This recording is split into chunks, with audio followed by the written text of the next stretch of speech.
when I was pregnant, okay, I don't know if you've noticed that pregnant women and ladies, they put on weight. Or kind of growing an entire human being. Yes, and in order to do that, we need the body mass to carry this new being, this new soul. And so I'm not sure, like, if women and ladies out there know this, but the question, oh, you're much bigger, and knowing that you're really with a whole human being inside me, I'm bigger? No way. Exactly. No, smart. Oh, you put on weight. Yes, I have put on weight. I am growing a child within me. Please explain to me why that is necessary when you are pregnant with a child. Why women feel it. I know, it's always the women. It's always our own kind. It's always like you have either gone through this or will go through it or know someone that's going through it. How are you of all kind doing this? How are you saying this? You look different. Yes, I put on 20 kgs for my child. Like what?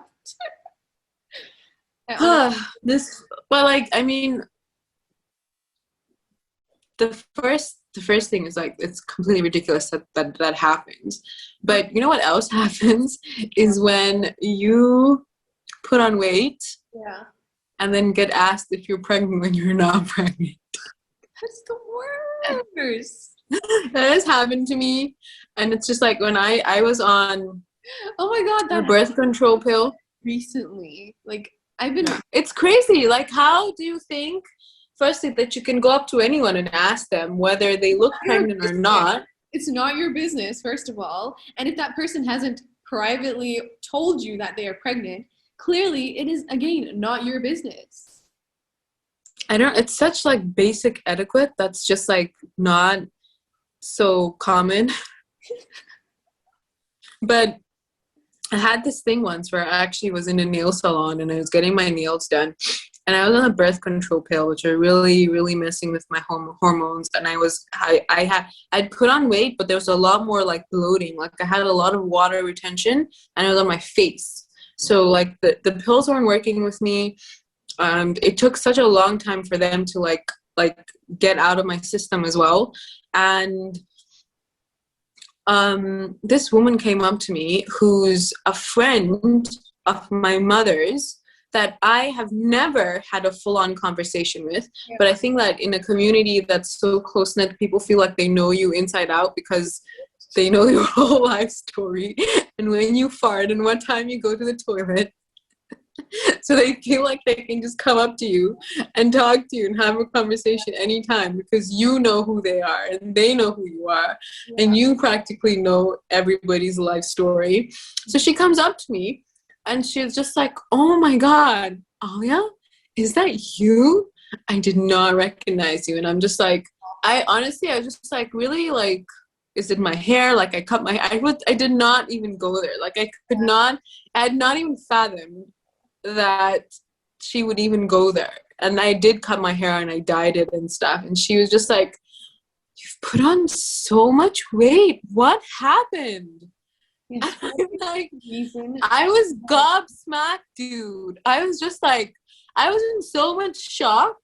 I couldn't fathom that this person has just asked me this question. This person that I had never spoken to before has come up to me and asked me, what happened? You put on so much.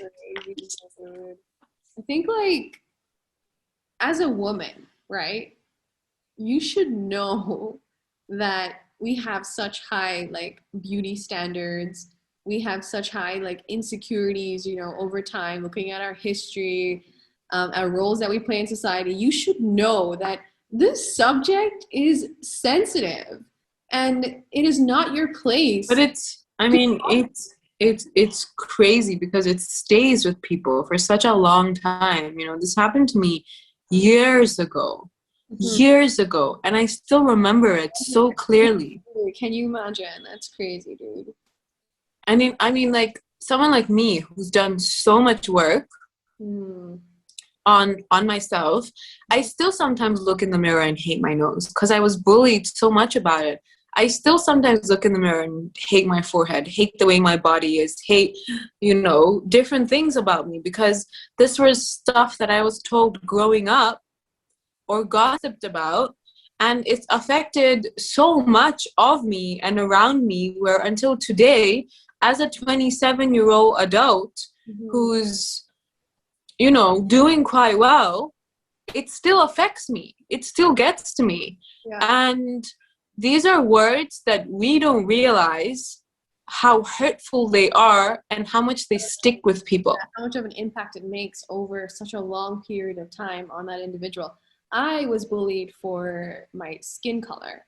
So because of a darker complexion, I was called like Kali, Kali, which is a huge thing in the brown community, this whole colorism thing. Yeah, exactly. So I grew up with that, and it literally, like, I now have a complex. I have me coming on camera has taken me so long. If you know me or anyone in my circle know that, like, when someone is taking a picture of me, my hand is literally over my face.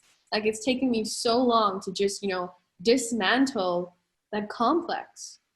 Yeah, I'm so proud of you for actually doing this, for coming in front of the camera, not because you like it, but because, it's helping spread some positive word or awareness about something out there. So you should be proud of yourself, but also knowing that this is such a deep, colorism is such a deep rooted issue, not only in the brown community, but every community in the world, where brides find it, like, girls find it hard to get married.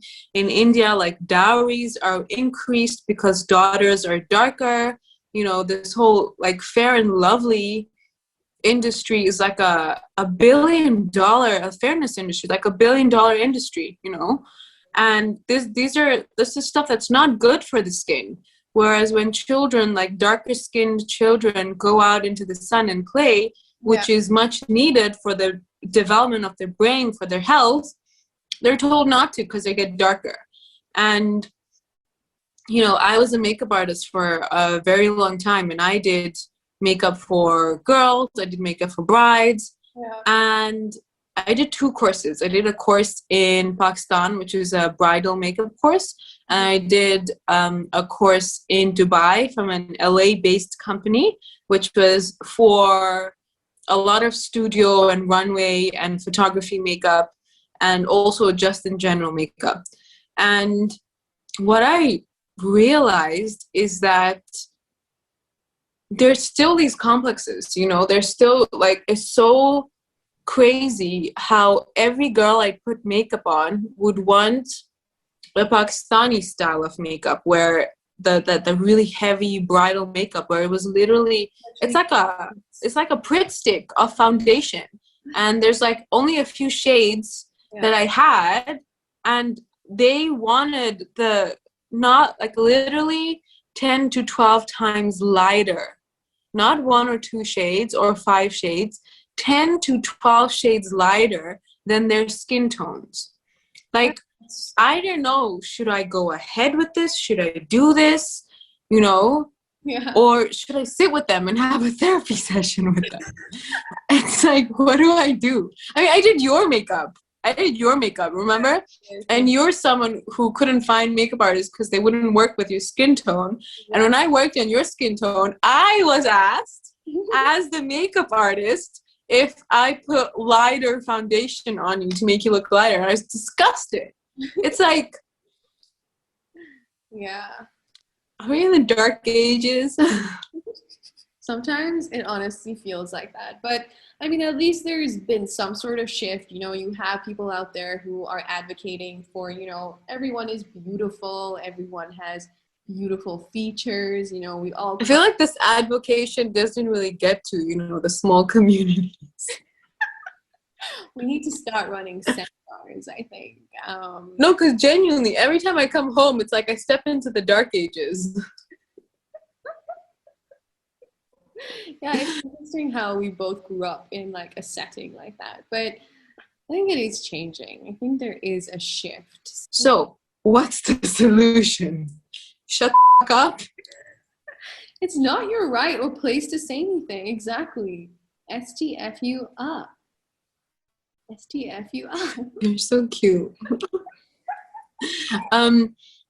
Like literally, the solution is quite literally ask yourself, is it my business? If you don't have anything, Most of the time, do not say. 99.9% of the time, it's not. Am I being nosy? 99.9% of the time, you are. Is this person, if this person asked me this question, or asked my daughter who is standing next to me this question, because so many people just have natural like skinny genetics, you know what I mean? Yeah. And they'd be like, oh my god, if you told me I put on weight, I'd be so happy. Like, shut up, it's not the same thing. But mentioning that, can we also talk about skinny shaming? Yeah, exactly. No, that's what I was saying. Like either way, I think like I grew up like very, very skinny, and I was always told, you know, you're too skinny, put on some weight, you know, you're too skinny. And it's also just like, again, you just have no place and no right to comment about any woman, girl's body. Yeah, just body shaming for everything and anything at all, you know? Yeah. Whether you have hair, you don't have hair, even for guys as well. Like, just body shaming, skinny shaming is also like a huge thing because so many girls want to be skinny, or you know, they feel like, oh, telling someone you're skinny is a compliment.